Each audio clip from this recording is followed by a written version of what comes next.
नमस्कार, पुन्हा एकदा आपले सर्वांचे स्वागत आहे. कर्मचारी आणि पेन्शनधारकांसाठी अत्यंत महत्त्वाची बातमी. 3 ते 5 पट दरम्यान फिटमेंट फॅक्टर, पेन्शन आणि पगार दोन्हीत होणार वाढ. सरकारी कर्मचाऱ्यांसाठी आगामी दिवस अत्यंत महत्त्वाचे ठरणार असून त्याचा थेट परिणाम आता सुमारे 55 लाख कर्मचारी तर 69 लाख निवृत्तीवेतनधारकांवर होण्याची शक्यता आहे. या संपूर्ण वेतन प्रक्रियेमध्ये फिटमेंट फॅक्टर हा आता अत्यंत महत्त्वाचा घटक मानला जात आहे. चला तर पाहूया याविषयी सविस्तर अपडेट. त्यापूर्वी आपणास विनंती आहे, चॅनलला अजूनही सबस्क्राईब केलेलं नसेल तर चॅनलला सबस्क्राईब करा. नवनवीन अपडेट मिळविण्यासाठी समोरील बेल आयकॉनला प्रेस करायलाही विसरू नका. अत्यंत कामाची आनंदाची बातमी शेअर करायलाही विसरू नका.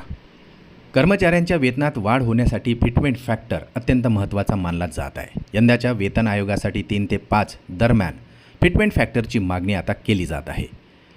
फिटमेंट फॅक्टर सुमारे 2.64 इतका राहू शकतो अशी ही शक्यता वर्तविली जात आहे आणि असे झाल्यास कर्मचाऱ्यांच्या मूळ वेतनात मोठी वाढ होऊ शकते.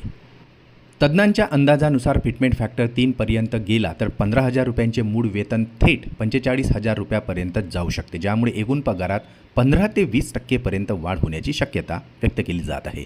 मात्र अंतिम निर्णय आयोगाच्या शिफारशी आणि सरकारच्या मंजुरीनंतरच निश्चित होणार आहे. कर्मचारी संघटना केवळ वेतनवाढच नाही तर सुधारित पेन्शन आणि निवृत्ती लाभांसाठीही आग्रही आहेत. सध्या आयोग देशातील विविध राज्यामध्ये दौरे करून कर्मचारी संघटनांकडून सूचना आणि मागण्या गोळा करत आहे. त्यानंतर सरकार अंतिम निर्णय घेणार आहे, ज्याकडे आता लाखो कर्मचाऱ्यांचे लक्ष लागलेले आहे.